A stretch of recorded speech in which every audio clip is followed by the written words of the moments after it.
แม่ประชาชนจำนวนหลวงหลายได้พร้อมกันแห่พระศาสตร์เพิงอยู่ที่วัดไต่ใหญ่เมืองสีโคตะบองนครหลวงเวียงจันทร์อย่างสวยสดงดงาม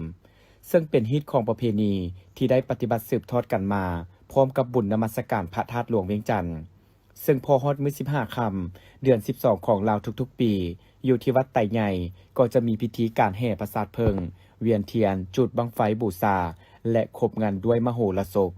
นอกจากนี้แล้วพอฮอดมื้อแฮม1 ค่ำเดือน12ลาวก็จะมีการเต้าโฮมพระสงฆ์สามเณรเฒ่าแก่อาวุโสและพ่อแม่ประชาชนพร้อมกับต้นกาลพึกษ์และดอกไม้ธูปเทียนอยู่ที่วัดองค์ตือหลังจากนั้นพอฮอดเวลา20 โมงก็จะมีพิธีแห่ขบวนพระศาสตร์เพิงจากวัดองค์ตือไปหาวัดอินแปลงและจุดบั้งไฟบูชาตามฮิตของประเพณี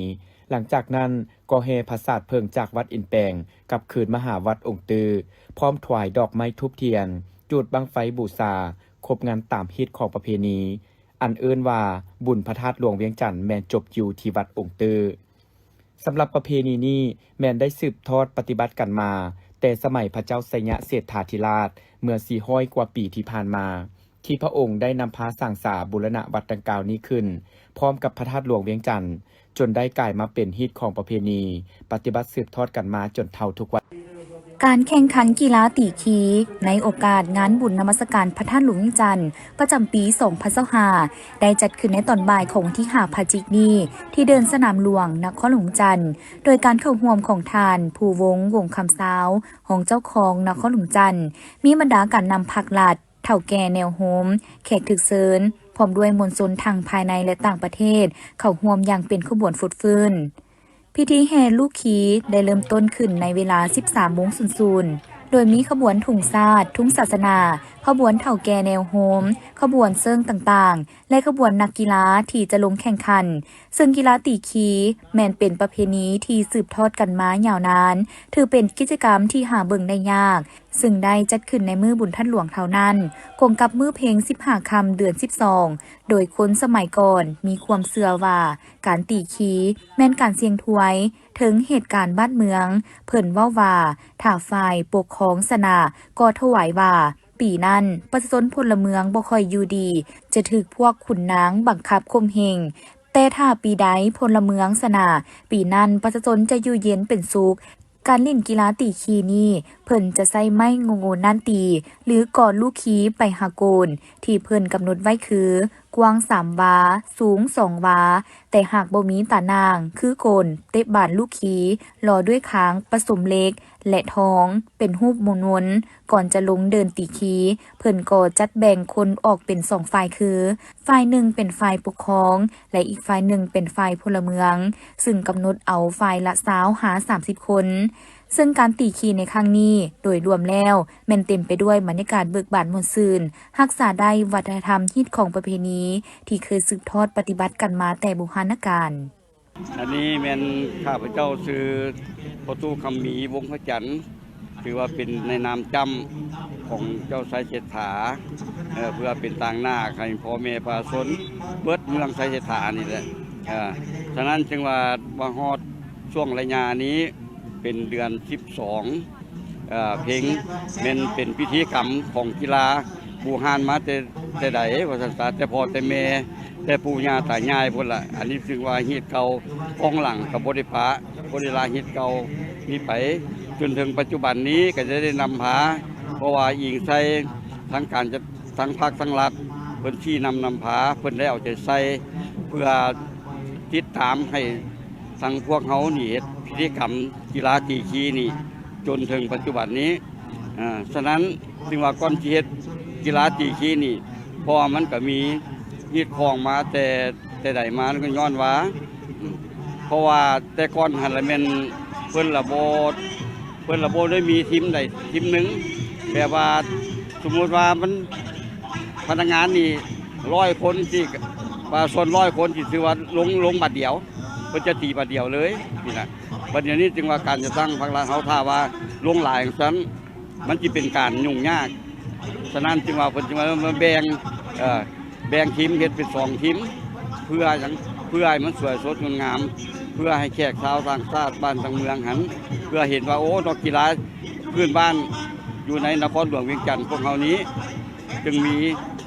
ลิ้นแบบสวยสดงดงามเพื่อเฮ็ดตามฮีตที่ตามของพ่อแม่ที่ได้ระบุมาแบบนั้น ผ่านการแข่งขันผลปรากฏว่าฝ่ายประชาชนสามารถเอาชนะฝ่ายปกครองด้วยคะแนน7-5หมายความว่าประชาชนจะอยู่เย็นเป็นสุขตามความเชื่อที่เคยสืบทอดกันมา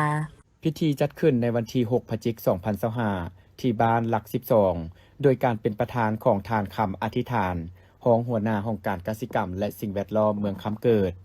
มีการจัดตั้งบ้านแขกที่ถึกเชิญและพ่อแม่ประชาชนภายในบ้านเข้าร่วม ทานคำอธิษฐานหัวหน้าห้องการกสิกรรมและสิ่งแวดล้อมเมืองคำเกิดกล่าวว่าวันสักวัคซีนป้องกันพยาธิสัตว์แห่งชาติก็แม่นวันหนึ่งที่มีความหมายความสำคัญของกฎหมายการเลี้ยงสัตว์และสัตวแพทย์ซึ่งได้กำหนดเอาวันที่ 11 พฤศจิกายนของทุกๆปีเป็นวันสักยาป้องกันพยาธิสัตว์แห่งชาติพิธีวันสักยาป้องกันพยาธิสัตว์แห่งชาติครั้งนี้สถานที่แห่งนี้เพื่อเป็นการปลุกจิตสำนึกให้พ่อแม่ประชาชนพร้อมทั้งเป็นการปลุกระดมปวงชนให้มีส่วนร่วมในการรักษาสุขภาพของตนเป็นรูปการหนึ่งที่ช่วยในการเสริมสู่สติของประชาชนลาวบรรดาเผ่าให้รู้จักป้องกันพยาธิสัตว์เลี้ยงของตนเองเพื่อบ่ให้สัตว์เป็นพยาธิและตายอยากเฮ็ดได้แนวนั้นพวกเขาต้องเอาใจใส่ในการสักยาป้องกันพยาธิให้สัตว์เลี้ยงของตนตามฤดูกาลเพราะว่าการสักยาป้องกันพยาธิสัตว์แม่นหน้าที่ของปวงชนทั้งชาติเว้ารวมเว้าเฉพาะก็แม่นหน้าที่ของชาวกสิกรผู้ที่เลี้ยงสัตว์ในเมืองคำเกิดก็คือเขตของพวกเขาจึงเฮ็ดให้มีสัตว์เลี้ยงมีการขยายตัวเพิ่มขึ้นทั้งเป็นการสร้างรายรับให้แก่ครอบครัวมูลสัตว์ยังเป็นอาหารที่ดีของพืชและยังเป็นมิตรต่อสิ่งแวดล้อมการเอาใจใส่ดูแลรักษาสุขภาพของสัตว์เลี้ยงของตนซึ่งเป็นอีกทรัพย์สินหนึ่งก็คือทรัพย์สินอันล้ำค่าของประชาชนบ่ให้ตกเหี่ยเสียหายที่ถึกพยาธิระบาดพร้อมนี้ก็ยังเป็นการป้องกันบ่ให้พยาธิที่เกิดจากสัตว์เลี้ยงแล้วมาติดแปดใส่คนจึงจะสร้างความเสียหายให้แก่ครอบครัวของชาวกสิกรการจัดตั้งบ้านแต่ละบ้านต้องระดมผู้เลี้ยงสัตว์พร้อมกันเอาใจใส่เวียกงานป้องกันพยาธิสัตว์เป็นอย่างดีก็คือการสักยาป้องกันพยาธิสัตว์เลี้ยงของตนให้ได้ห้อยส่วนห้อยพิธีจัดขึ้นในวันที่ 7 พฤศจิกายน 2025 ที่กระทรวงกสิกรรมและสิ่งแวดล้อมโดยการเป็นประธานของปริญญาเอกนางจันทครบัวละพันธ์รองรัฐมนตรีกระทรวงกสิกรรมและสิ่งแวดล้อมเข้าร่วมโดยท่านนางขะยองมีคิมผู้ตั้งหน้าองค์การอาหารและการเกษตรแห่งสหประชาชาติประจำลาวมีบรรดาทานผู้ต่างหน้าจากภาครัฐเอกชนคู่ร่วมพัฒนาองค์การจัดตั้งทางสังคมจากแขนงการเกี่ยวข้องทั้งศูนย์กลางและท้องถิ่นบรรดาหัวหน่วยธุรกิจแขกที่ถึกเชิญเข้าร่วมปริญญาเอกนางจันทครบัวละพันธ์ได้กล่าวให้รู้ว่างานเวทีสนทนาหัวข้อการพัฒนากสิกรรมและชนบทอย่างยืนยงเพื่อเป็นการสร้างกระบวนการเฉลิมฉลองวันอาหารโลกวันสากลและสัปดาห์แห่งชาติเพื่อลบล้างความทุกข์ยากประจำปี 2025 และเป็นการแลกเปลี่ยนความรู้การสร้างแรงบันดาลใจในการร่วมมือกันพัฒนาชีวิตการเป็นอยู่ของพ่อแม่ประชาชนในเขตชนบทห่างไกลซอกเล็กให้นับมือนับตีขึ้นเป็นก้าวๆโดยเฉพาะการพัฒนาแขนงกสิกรรมที่ติดพันกับการรับประกันเสบียงอาหารและลบล้างความทุกข์ยากในสปป.ลาวพวกเขาได้มีการแลกเปลี่ยนบทเรียนและความรู้หลายๆด้านเช่นการรับประกันความเสมอภาพของชุมชนในการเข้าถึงและรับการบริการการพัฒนากสิกรรมและชนบทซึ่งเป็นหนึ่งในเป้าหมายสำคัญของพวกเขาโดยเฉพาะการรับประกันความเสมอภาพในการเข้าถึงการบริการด้านกสิกรรมและชนบทของทุกคนบ่ว่าจะเป็นชนเผ่าหรือกลุ่มคนที่อยู่ห่างไกลซอกเล็กทุกคนต้องมีโอกาสด้านการเข้าถึงทรัพยากรเทคโนโลยีการศึกษาอันจำเป็นจะร่วมกันสร้างระบบที่เปิดกว้างและยุติธรรมเพื่อทุกคนจะได้รับการพัฒนาที่เทียบเท่ากันการผลิตที่ดีกว่าและสิ่งแวดล้อมที่ดีกว่าโดยพวกเขาต้องการผลิตที่นำใช้เทคโนโลยีที่ทันสมัยการจัดการสินค้าเก็บรักษาและการตลาดที่มีประสิทธิภาพนอกนี้ยังจะสุ่มใส่สิ่งแวดล้อมโดยส่งเสริมการผลิตแบบยืนยงลดพรการนำใช้สารเคมีและปกปักรักษาทรัพยากรธรรมชาติเพื่อคนรุ่นหลังโภชนาการพัฒนากสิกรรมและชนบทต้องมีความเสมอภาคกันโดยจะส่งเสริมการผลิตอาหารที่มีโภชนาการปลอดภัยและการจัดการเสบียงอาหารที่มีประสิทธิภาพโภชนาการที่ดีจะช่วยสร้างสุขภาพแข็งแรงและชุมชนมีความสมดุลและกิจการหลักเพื่อชีวิตที่ดีซึ่งจะรวมถึงการสร้างแรงรายรับเพิ่ม การพัฒนาทักษะชีวิตการสร้างเงื่อนไขให้ชาวกสิกรและชุมชนสามารถพัฒนาตัวเองได้อย่างเข้มแข็งงานเวทีสัมมนาครั้งนี้จะเป็นเวทีให้พวกเขาได้เรียนรู้แบ่งปันและสร้างแรงบันดาลใจให้ซึ่งกันและกันเชื่อมั่นว่าด้วยความร่วมมือและความตั้งใจอันแน่นแฟ้นของพวกเขาทุกคนจะสามารถบรรลุเป้าหมายที่วางไว้และสร้างการเปลี่ยนแปลงที่ยืนยงให้แก่ชุมชนชนบทห่างไกลศอกเหล็กเกี่ยมความพร้อมทางด้านเวียกงานสื่อสารมวลชนในการโฆษณาเผยแพร่อย่างกว้างขวางหับไส้ให้แก่การจัดงานมหกรรมกีฬาแห่งชาติครั้งที่12นักเล่นจันเกม2025นี้มาฮอดปัจจุบันเวียกงานดังกล่าวแม่นมีความพร้อมแล้วถึง90กว่าส่วนห้อยดังนั้นมาในวันที่5พฤศจิกายน2025ที่คณะโฆษณาอบรมศูนย์กลางภาคท่านสมสวัสดิ์พงษาหัวหน้ากลุ่มสื่อมวลชนทั้งเป็นหัวหน้าคณะกรรมการโฆษณาข่าวสารคณะโฆษณาอบรมศูนย์กลางภาคก็ได้ให้สัมภาษณ์ต่อสื่อมวลชนเกี่ยวกับเวียกงานดังกล่าวว่าสวัสดีข้าพเจ้าชื่อสมสวัสดิ์พงษาอยู่ในคณะกรรมการโฆษณาข่าวสารในแก่งานมหกรรมกีฬาแห่งชาติเวียงจันทร์เกมปี 2025 นี้ในนามเป็นหัวหน้าคณะกรรมการโฆษณาข่าวสารข้าพเจ้าก็มีความยินดีที่ได้ร่วมงานพร้อมโดยไอ้น้องทั้งสื่อมวลชนทั้งหมดซึ่งว่าเป็นกองทัพสื่อมวลชนที่จะได้รับใช้แก่งานในครั้งนี้คณะกรรมการของพวกเราประกอบมีหลายหน่วยงานเนาะเช่นว่าหน่วยงานกองเลขาหน่วยงานโฆษณาหน่วยงานถ่ายทอดสดอยู่ในหน่วยงานถ่ายทอดสดจะมีทั้งโทรภาพมีทั้งวิทยุและก็ศูนย์ข่าวซึ่งหน้าที่ของพวกเราก็แม่นรับใช้ในการโฆษณางานดังกล่าวให้มันกว้างขวางให้มันฟดฟื้นซึ่งว่าก่อนหน้าจะไปฮอดงานดังกล่าวนี้พวกเราก็มีการกะเขียมความพร้อมหลายด้านเนาะบ่ว่าจะเป็นการออกข่าวให้แก่การเคลื่อนไหวของคณะกรรมการต่างๆเช่นว่าในมม.มานี่ก็มีการเล่นทวนไฟในขอบเขตนครหลวงเวียงจันทร์ก็คือทั้ง9ตัวเมืองซึ่งว่าก็ยังความดำเนินไปอยู่และนอกจากนั้นพวกเราก็ได้มีการกะเขียมศูนย์ข่าวภายในกะเขียมเรื่องวางแสดงโดยเฉพาะแม่นรูปภาพประวัติศาสตร์ความเป็นมาของงานกีฬามหกรรมแห่งชาตินี้แล้วก็หน่วยงานถ่ายทอดสดซึ่งนำโดยโทรภาพแห่งชาติได้เป็นเจ้าการในการกะเขียมซึ่งว่ามหอดปัจจุบันนี้ถือว่าแต่ละหน่วยงานของพวกเรานี่ถือว่ามีความพร้อมประมาณ90%เนาะแล้วก็พร้อมกันนั้นก็ยังได้เคลื่อนไหวโฆษณาให้แก่ขบวนการต่างๆที่เกิดขึ้นในนครหลวงเวียงจันทร์บ่ว่าจะเป็นงานบุญนมัสการพระธาตุหลวงการกะเขียมโฆษณาให้แก่ตอนรับวันศาสตร์ที่2ธันวาคมของ50 ปีแล้วก็ยังกองประชุมสภาอีกเนาะฉะนั้นแล้วสื่อมวลชนพวกเราก็มีภารกิจอันหนักหน่วงจึงเรียกร้องมายังบรรดาสื่อมวลชนของพวกเราสำหรับแผนการจัดตั้งปฏิบัติในต่อหน้าของกรรมการโฆษณาข่าวสารแม่นสืบโตโฆษณาโลโก้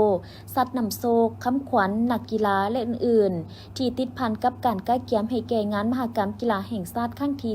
12ที่นครหลวงเวียงจันทร์สืบต่อจัดคณะสื่อมวลชนสัมภาษณ์กรรมการและแล่นทวนไฟอีก2ตัวเมือง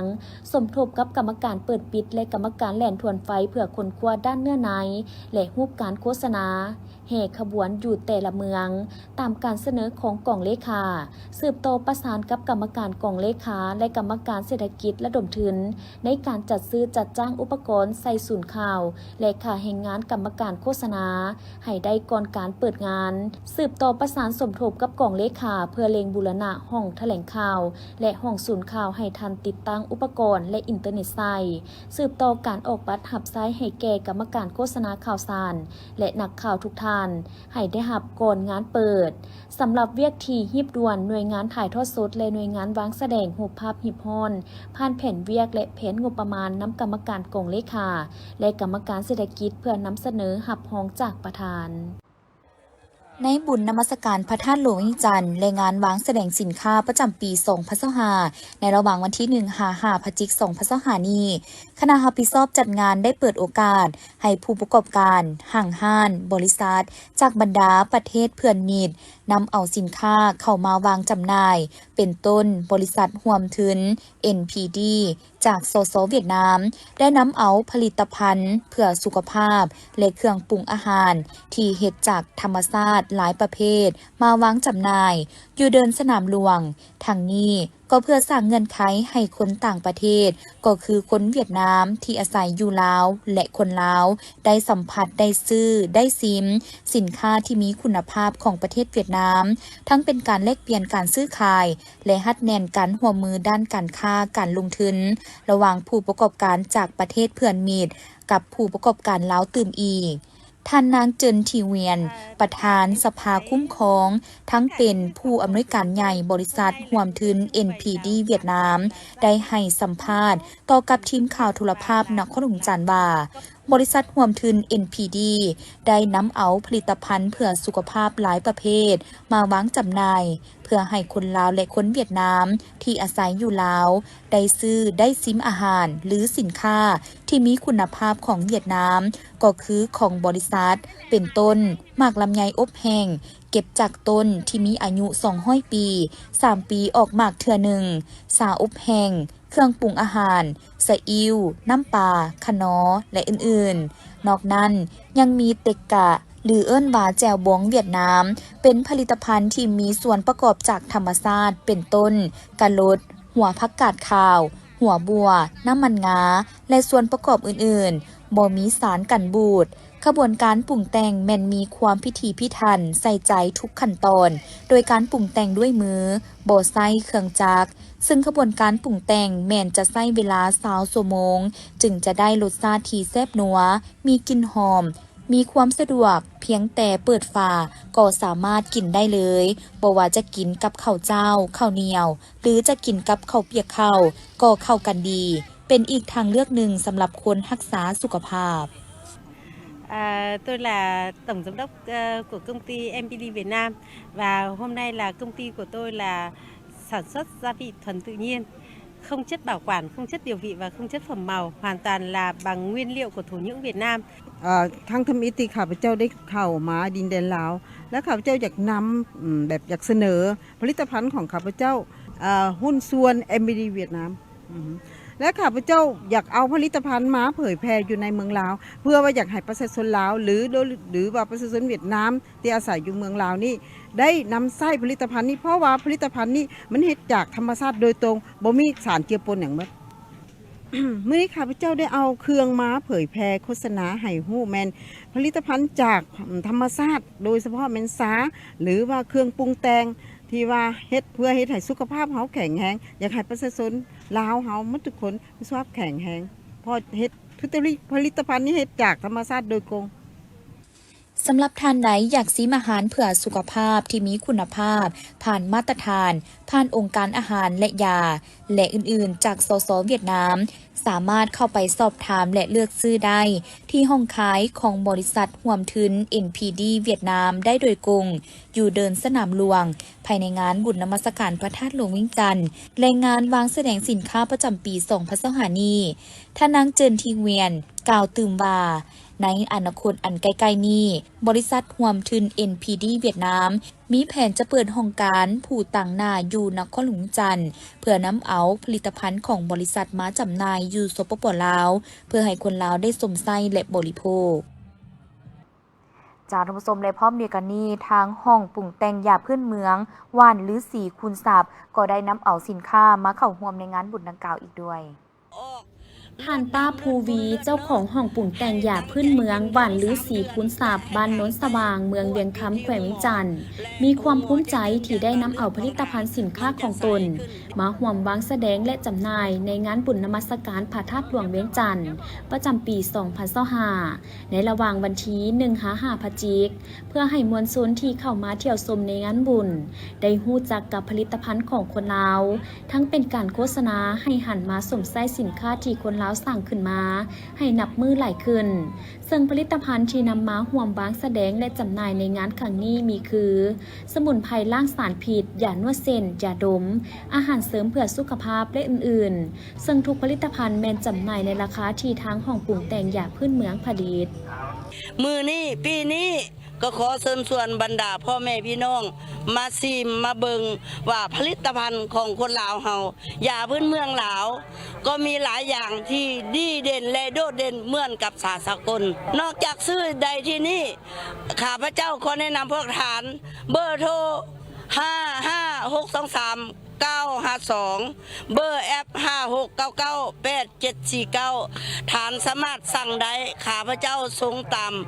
ตามคนส่งสาขาของที่ใกล้ตัวบ้านของฐานทางนั้นทั้งสิ้น เพื่อผู้ใหญ่ผู้น้อย ผู้เฒ่าผู้แก่ดื่มได้กันทั้งสิ้น ราคาเริ่มต้นนับตั้งแต่แสนกีบต่อมาในแสน50และสุดที่ใหญ่ที่สุดคือห่อหนึ่ง650,000 กีบกินได้50 มื้อโดยกินทั้งครอบครัวอันนี้ก็ขอเชิญชวนแล้วจะมีสมุนไพรมียานวดยาดม และก็มีสเปรย์ซีดและก็จะมีอาหารเสริมเพื่อสุขภาพครบ5 หมู่แล้วก็มีสมุนไพรหลายตัวเพื่อเว้าเรื่องสุขภาพกินอาหารให้เป็นยาดีกว่าจะกินยาเป็นอาหารหักตนเองหักสุขภาพชีวิตให้ยืนยาวขอขอบอกขอบใจพ่อแม่พี่น้องคนลาวทุกท่านขอขอบอกขอบใจหลายๆขอมาเชิญชวนมายื้อยามผลิตภัณฑ์ของหวานฤาษีคูณทรัพย์บ้านโนนสว่างเมืองเวียงคำแขวงเวียงจันทน์ยินดีต้อนรับให้ดื่มให้ชิมให้ลอง และก็มีหมอนวดทานได้เจ็บเส้นเจ็บเอ็นกระดูกนีบเส้นเครียดเส้นตึงยินดีต้อนรับพ่ออยู่นี่เป็นบอลจุดแก้เส้นและปลดเส้นโดยอัมพฤกษ์อัมพาตก็ขอให้มีบุญสัมพันธ์ได้พวกกันเนาะขอขอบใจ ท่านป้าภูวียังได้บอกให้ฮู้ตื่มว่าทุกผลิตภัณฑ์ของตนแม่นเฮ็ดจากสมุนไพร100 ส่วนห้อยและมีความปลอดภัยต่อผู้บริโภคซึ่งคาดว่าการนำเอาสินค้ามาจำหน่ายในงานบุญครั้งนี้จะสามารถขยายตลาดการจำหน่ายเพื่อส่งเสริมผลิตภัณฑ์ของคนลาวให้เข้มแข็งโดยรวมแล้วบรรยากาศการซื้อขายสินค้าในงานบุญแม่นฝดฟื้นหลายเป็นพิเศษนอกจากห้องปรุงแต่งยาพื้นเมืองหวานฤาษีคูณทรัพย์ยังมีหัวหน่วยธุรกิจห่างห้านที่นำเอาสินค้ามาวางจำหน่ายเป็นจำนวนหลายและกองประชุมได้ไขขึ้นในวันที่ 6 พฤศจิกายน 2025 อยู่องค์การอัยการประชาชนสูงสุด โดยภายใต้การเป็นประธานของท่านไสสนะโคตรภูธรหัวหน้าองค์การอัยการประชาชนสูงสุด ประธานคณะกรรมการอัยการประชาชนสูงสุด มีบรรดาทานรองคณะกรรมการอัยการประชาชนสูงสุด คณะกรรมการและกองเลขาคณะกรรมการอัยการประชาชนเข้าร่วมกองประชุมได้ปรึกษาหารือบรรดายุทธศาสตร์ที่ติดพันกับเวียกงานอัยการประชาชนคือผ่านบทสรุปตีราคาการจัดตั้งปฏิบัติเวียกงานประจำงวด3ปี 2025และทิศทางแผนการประจำไตรมาส 4 ประจำปี 2025ของคณะกรรมการอัยการประชาชนสูงสุดผ่านการซับซ้อนยกย้ายและแต่งตั้งพนักงานนำพาคุ้มครองขององค์การอัยการประชาชนท้องถิ่นแผนการสร้างตั้งองค์การอัยการประชาชนเขตและองค์การอัยการประชาชนประจำเมืองจำนวนหนึ่งค้นคว้าเกี่ยวกับขั้นตอนกลไกวิธีการเกี่ยวกับการเอาภาระบทบาทติดตามกวดกาการดำเนินคดีแพ่งทั่วไปขององค์การอัยการประชาชนสูงสุดตามกฎหมายรายงานความคืบหน้าเกี่ยวกับการปรับปรุงและสร้างกฎหมายที่อยู่ในความรับผิดชอบขององค์การอัยการประชาชนค้นคว้าเกี่ยวกับการยกสูงภาระบทบาทของสถาบันค้นคว้าและฝึกอบรมอัยการเพื่อเป็นใจกลางในการค้นคว้าหลักสูตรและดำเนินการฝึกอบรมทั้งหมดทั่วระบบองค์การอัยการประชาชนนอกนั้นทานไสสนะโคตรภูธรยังได้เน้นหนักบานปัญหาเช่นถือสำคัญการศึกษาอบรมแนวคิดการเมืองพนักงานรัฐกรทั่วระบบองค์การอัยการประชาชนฮิปฮอนจัดฟิล์มและเผยแพร่ปึ้มมติกองประชุมใหญ่สมาชิกพรรคขององค์คณะพรรคองค์การอัยการประชาชนสูงสุดครั้งที่ 6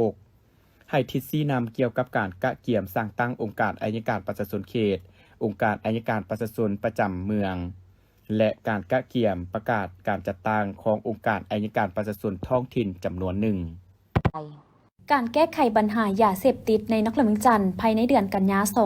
2025 ทางเจ้าหน้าที่สามารถมั่งไล่คดียาเสพติดได้ทั้งหมด 75 เรื่อง กักผู้ต้องหาได้127 คน ต่างประเทศ 4 คน สามารถยึดของกลางยาเสพติดได้คือยาบ้า 200,000 กว่าเม็ด เฮโรอีน 6 แท่ง ยาอี100 กว่าเม็ด ใบกระท่อม 1,000 กว่ากิโล น้ำกระท่อม 200 กว่าตุก ยาดีไอซ์ 2,000 กว่าแก้ว ยาสูบไฟฟ้า 2,000 กว่าอัน คอลลาเจน 100 กว่าซอง และยาเสพติดประเภทอื่นๆ อีกจำนวนหนึ่ง นอกนี้ยังสามารถยึดเครื่องผสมยาเสพติด1เครื่อง บอกอัดยาเสพติด6บอก สิ่งสั่งน้ำหนักอาวุธปืน2กระบอก และลูกปืน21ลูก ข้าพเจ้าขออนุญาตในงานสภาพปัญหายาเสพติดอยู่ในนครเวียงจันทร์เนาะประจำเดือน9 2025 เห็นว่ามีการเคลื่อนไหวลักลอบค้าขายและมั่วสุมเสพยาเสพติดเป็นวงกว้างซึ่งมันแสดงออกในการจับกลุ่มและดำเนินคดีมากหลายคดีของบรรดาเจ้าหน้าที่ตำรวจสกัดกั้นในต้านยาเสพติดนครหลวงเวียงจันทร์เทียบใส่ใน1 เดือนผ่านมาเห็นว่าลดลงอยู่31 เรื่องเนาะเท่ากับ 29% ในระยะผ่านมาเนาะแผนกกฎการได้ควบคุมยาเสพติดของเขาก็ได้ปฏิบัติตามทิศชี้นำของคันเทิงคือการจัดตั้งบาลาแห่งชาติว่าด้วยการแก้ไขปัญหายาเสพติดนี้เนาะถือว่าแผนกของเขานี้เนาะต่ออันที่นึงก็มาในลุงสมทบกับบรรดาปกสเมืองปกสกลุ่มและบ้านที่อยู่เรียบตามแม่น้ำของเป็นเมืองปักอื่นฮอนเมืองสังทองโดยเฮ็ดรูปการเรียกงานโฆษณามาตรการทางด้านกฎหมายและภัยอันตรายคนหายของยาเสพติดสะสุนในทำหูและก็อันที่2ก็เป็นพวกเขาก็ได้ลุงสุกนิ้วเฮ็ดบันทึกร่วมกับบรรดาห้านอาหารบันเทิงคาราโอเกะนครหลวงเวียงจันทร์ให้มีส่วนร่วมในการสกัดกั้นแก้ไขปัญหายาเสพติดเนาะและอัน3พวกเขาก็ได้ลงติดตามกฎกาคุ้มครองการเคลื่อนย้ายการนำเข้าขนส่งสารเคมีของบรรดาบริษัทโรงงานและโครงการต่างๆทั่วนครหลวงเวียงจันทร์และอันที่4นี่พวกเขาก็ได้ลงสมทบเปิดกล่องประชุมร่วมกับบรรดาบริษัทขนส่งเนาะเกี่ยวกับการขนส่งเป็นต้นแมนเรียกห้องให้บรรดาบริษัทขนส่งช่วยสกัดกั้นเป็นต้นการนำเข้าเป็นต้นแมนาใบกระท่อมบอกสิคอลลาเจนยาสูบไฟฟ้าและกาพืชที่ให้สารเสพติดเจ้านั้นก็เป็นต่อมาก็เป็นพวกเขาก็ที่5นี่พวกเขาก็ลงสมทบไปเฮ็ดบันทึกและเก็บกำข้อมูลกับบรรดาห้านขายเบียร์ไม้บ่ให้มีการจำหน่ายเป็นต้นเป็นเบียร์กระท่อมซาเนาะแต่พืชที่ให้สารทั้งต้น เมื่อว่าถึงแขวงหยุนนาน หลายคนอาจจะหู้จักผ่านกิ่งแขวง12พันนาพอมีวัฒนธรรมภาษาปากเว้าที่คล้ายเคียงกัน แต่ว่ายังมีอีกหลายนครหลายเมืองที่ท่านผู้ชมอาจจะยังบ่ทันหู้จักและยังบ่ทันได้ไปสัมผัสแต่ว่ามีความโดดเด่นและน่าสนใจที่จะเฮ็ดให้หลายท่านได้หู้จักแขวงหยุนนานหลายขึ้นผ่านอีกมุมหนึ่งของนครเป่าซานจุดเชื่อมต่อเส้นทางสายไหมของจีนไปยังประเทศภาคพื้นอาซีอาคเนย์ในการเดินทางครั้งนี้คณะสื่อมวลชนของพวกเขาจะได้เดินทางด้วยรถไฟความไว้สูงของจีนจากสถานีคุนมิงไปยังนครเป่าซานนครแห่งจุดหมายปลายทางผ่านขบวนรถไฟความไว้สูงของจีน 4353 ในระยะทาง480 กิโลเมตรและใช้เวลาเดินทางประมาณ4ชั่วโมงกว่าในระยะการเดินทางแต่คุนมิงหานครเป่าซานแม้จะได้เห็นวิวธรรมชาติภูผาป่าไม้และการดำรงชีวิตของประชาชนรวมไปถึงการผลิตกสิกรรมที่หลากหลายผ่านเส้นทางรถไฟความไว้สูงคุนมิงหานครเป่าซานซึ่งเส้นทางรถไฟสายนี้มีความสำคัญอีกสายหนึ่งของแผนพัฒนาการคมนาคมขนส่งรัฐบาลจีนเนื่องจากว่าเป็นแนวทางรถไฟสายสากลที่จะเชื่อมต่อระหว่างแขวงหยุนนานก็คือประเทศจีนไปหาประเทศเมียนมาและเชื่อมต่อไปยังประเทศอื่นในภาคพื้นอาซีตะวันออกเฉียงใต้และอาซีอาคเนย์คือกับเส้นทางรถไฟจีนลาวที่เริ่มจากนครคุนมิงแขวงหยุนนานลงมาหานครหลวงจันทร์สปปลาวที่จะขยายออกไปสู่บรรดาประเทศต่างๆในภาคพื้นอาซีตะวันออกเฉียงใต้ สำหรับนครเป่าซานที่พวกเขาจะพาท่านผู้ชมไปฮู้จักนี้แม่นตั้งอยู่ภาคตะวันตกของแขวงหยุนนาน อยู่ทางภาคตะวันตกเฉียงใต้ของภูเพียงหยุนนาน กุ้ยโจวมีชายแดนติดกับประเทศเมียนมา อยู่ทางเบื้องทิศตะวันตกเฉียงเหนือและภาคใต้ มีเนื้อที่ทั้งหมด 19,637 ตารางกิโลเมตร โดยในท้ายปี 2023 นครเป่าซานมีเขตปกครองอยู่ 1 เขต 3 เมือง และ 1 นคร ที่มีระดับเทียบเท่าเมือง อยู่ภายใต้การคุ้มครอง มีพลเมือง 2,400,000 กว่าคน ตามการในงานในปี 2023 สำหรับภูมิสันฐานของนครเป่าซานอยู่ภาคตะวันตกเฉียงเหนือ จะเป็นเขตพื้นที่สูง และอยู่ทิศตะวันออกเฉียงใต้ จะมีพื้นที่ต่ำ อากาศเย็นสบายเฉลี่ย 15-18 องศา ซึ่งอิงตามประวัติศาสตร์นครแห่งนี้ แม้นเป็นสถานที่ของอาณาจักรไอ้ลาว บูฮาน ในสมัยราชวงศ์ฮั่น ตะวันตก เป็นเมืองหนึ่งที่ขึ้นกับรัฐบาลกลาง และต่อมาในปี 2001 เขตเปาซานได้ถูกยกระดับขึ้นเป็นนคร ซึ่งผลิตภัณฑ์และสินค้าที่มีชื่อเสียงที่สร้างรายรับให้กับประชาชนและเศรษฐกิจของเปาซานคือ อ้อย ยาสูบ สัตว์เลี้ยง หมากไม้ กาแฟ ชา และอื่นๆ ในปี 2024 GDP ของนครเปาซานอยู่ที่128ตื้อ191 ล้านหยวน เพิ่มขึ้น 2.6 ส่วนห้อย เมื่อเทียบใส่ปี 2003 และที่สำคัญนครแห่งนี้ยังเต็มไปด้วยกสิกรรมที่มีท่าแห้งหลากหลาย มีสถานที่ท่องเที่ยวทางด้านวัฒนธรรม และประวัติศาสตร์เก่าแก่หลายพันปี ที่ยังคงอนุรักษ์รักษาไว้ เพื่อให้แขกคนและนักท่องเที่ยวทั้งชาวจีนและต่างประเทศ มาเยี่ยมยามสัมผัสกับมนต์เสน่ห์เป็นต้นแมน ศูนย์วัฒนธรรม นำมาทำระดับชาติที่อนุรักษ์วิธีการผลิตหมากล้อม แบบสีมืออันปานีตที่สืบทอดมาแต่ยุคสมัยราชสีวงศ์ซิง600 กว่าปีก่อน เที่ยวชมถนนมังกรที่มีอายุนับพันปี และอีกหลายสถานที่สำคัญต่างๆ ของนครเป่าซานที่จะนำเสนอให้ท่านผู้ชมได้รู้จักผ่านกิจกรรม เที่ยวชมประเทศจีนซอกฮู้เป่าซานระหว่างวันที่ 2-11 พฤศจิกายน